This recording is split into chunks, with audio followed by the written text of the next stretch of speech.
सभी साथियों को नमस्कार, सादर प्रणाम। मैं आप लोगों से निवेदन करना चाहता हूं कि मैं भोपाल में हूं और कार्यक्रम की अनुमति हेतु कलेक्टर महोदय के कार्यालय में आया था। मैं आपसे एक निवेदन करना चाहता हूं। पहली बात, मैं कल की बैठक के बारे में स्पष्ट कर दूं कि कल की जो बैठक है उसका उद्देश्य क्या है। कल की बैठक ये है कि इसके 28 तारीख कार्यक्रम की फिक्स होने के बाद मैंने 5 तारीख को बैठक बुलाई। बैठक में समस्त प्रदेश के पदाधिकारी और दोनों संगठन के प्रदेश अध्यक्ष जी को सादर आमंत्रित किया और उस आमंत्रित करने के बाद सबकी सहमति बनी। मैंने स्पष्ट बोला, अगर इसमें कोई राजनीति होनी हो, कुछ होना हो तो मैं छोटा कार्यक्रम करके जो बनेगा GRS के लिए करा ले पाऊँगा, लेकिन सबकी सहमति बनी कि कार्यक्रम अपन को बड़ा करना है और एकता के साथ करना है। और सभी ने राम राजा की सौगंध खाई कि सब लोग एक रहेंगे। सबसे पहली बात, जो आदरणीय रोशन भाई साहब ने ये मैसेज दिया कि हम लोगों की एक होने से या दोनों संगठन एक होने से कहीं किसी को बुरा लगा, ये बात मैं सिरे से खारिज करता हूँ। इसलिए खारिज करता हूँ कि पूरा मध्य प्रदेश का एक एक GRS साथी और दोनों संघों के पदाधिकारी इस आप दोनों के निर्णय को सहर्ष स्वीकार किया और आप लोगों को बधाइयाँ दी। ये मध्य प्रदेश के GRS के लिए बहुत हित का निर्णय था। ये चीज़। दूसरी बात कि अभी जो ये बैठक रखी जानी है तो ये क्यों रखी जानी है? ये इसलिए रखी जानी है कि उस दिन आप लोग मिलके आए तो आपके द्वारा कहीं ना कहीं, जैसे जो त्यागी जी सर ने हमें जानकारी दी गई है कि ये कहा गया कि 28 को बहुत सारी शादियां हैं, 28 को ठंड पड़ेगी और 28 को हम लोगों की पूरी तैयारी नहीं है, इसलिए इस 28 के कार्यक्रम को चेंज कर दिया जाए। ये ऐसी बात आई।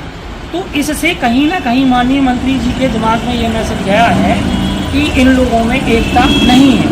तो कल की जो बैठक होनी है उसका उद्देश्य यही है कि माननीय मंत्री जी के सामने दोनों अध्यक्ष और सभी पदाधिकारी उपस्थित होंगे और ये कहेंगे कि हम सब लोग एक हैं, कहीं कोई दिक्कत नहीं है, कहीं कोई नहीं है, हम सारी तैयारियां हमारी पूरी हो चुकी हैं और 28 तारीख को हमारा कार्यक्रम फिक्स है।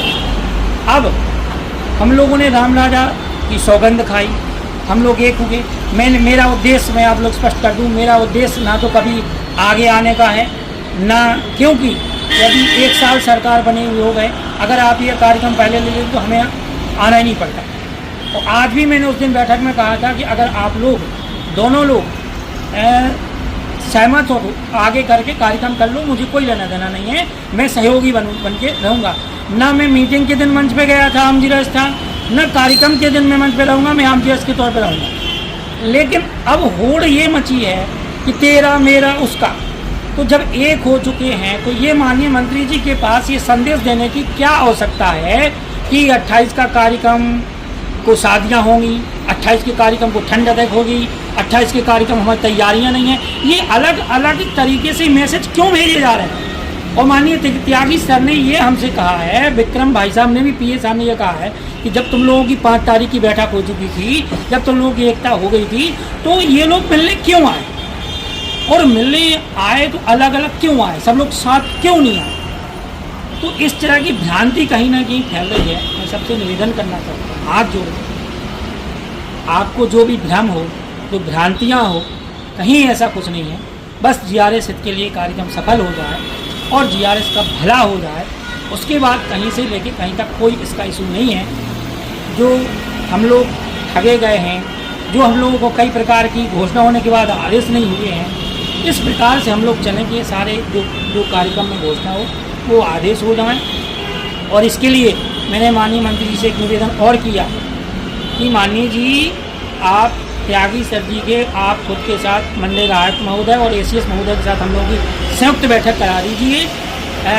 तो उसमें हम लोग बैठ के, सभी पदाधिकारी बैठ के निर्णय कर लेंगे कि हमारे लिए क्या हित में है और क्या हमारे लिए हो सकता है। तो उससे ये सारी चीज़ें बिल्कुल क्लियर कट हो जाएंगी कि हमें क्या क्या मिलने वाला है और किस किस चीज़ के आदेश होंगे। ऐसा मेरा प्रयास है। मैं सभी से निवेदन करना चाहता हूँ, जितेंद्र परमार का ना तो उद्देश्य कल कुछ गलत था ना आज अलग है।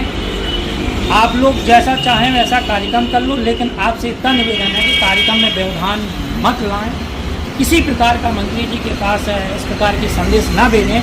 कल जो बैठक होनी है उसका उद्देश्य सिर्फ यही है कि सभी दोनों संगठन के अध्यक्ष और सभी लोग एक साथ मंत्री जी के सामने ये कहेंगे कि हम सब लोग एक हैं और 28 के लिए हम लोग सब लोग तैयार हैं, हमारी पूरी तैयारियाँ पूरी हो चुकी हैं। ये इसलिए ये बना है। इसी के साथ मैं सादर प्रणाम। अगर राम राजा सौगंध की जो कसम खाई है, अगर इस कार्यक्रम में जीआरएस हित में कोई व्यवधान बनेगा, कोई रोड़ा राजनीति फटकारेगा तो कीड़े पड़ेंगे, कीड़े, क्योंकि राम राजा सौगंध कभी झूठे नहीं हैं। उनके सामने शपथ लेना कोई छोटा मोटा खेल नहीं है और जिन पर राम राजा कृपा जिन पर होती है उनका भला होता है। और जय माई की चिंता काहे की, है ना। मेरा सबसे निवेदन है कि सारी राजनीति को छोड़ के एक साथ आइए। अब थोड़े समय के लिए जो जितना चाहता है उसको बाकायदा सम्मान रहेगा। मैं कुछ नहीं हूँ, ना कल कुछ था, ना आज हूँ, ना कल कुछ रहूँगा। कार्यक्रम को सफल बनाइए, इतनी निवेदन है। राजनीति किसी प्रकार की ये नहीं होनी चाहिए। हम एक हो गए हैं, एकता का सभी ने स्वागत किया है और सब लोग खुश हैं। और इसी एकता के साथ अब ये मैसेज देना कि किसी को मिर्ची लग रही है, किसी को ऐसा लग रहा है, अब ये कहीं ना कहीं एक विघटन पैदा करने की बात है। ऐसा नहीं होना चाहिए। सब लोग साथ रहें, वो जिसको जो मान सम्मान चाहिए वो मिलेगा। आप लोग कर लो, मुझे ज़रूरी नहीं है कि मेरा चेहरा हो, मेरी फ़ोटो हो, मेरे वक्तव्य हो, कुछ ज़रूरी नहीं है। मेरा उद्देश्य है सिर्फ जीआरएस का भला।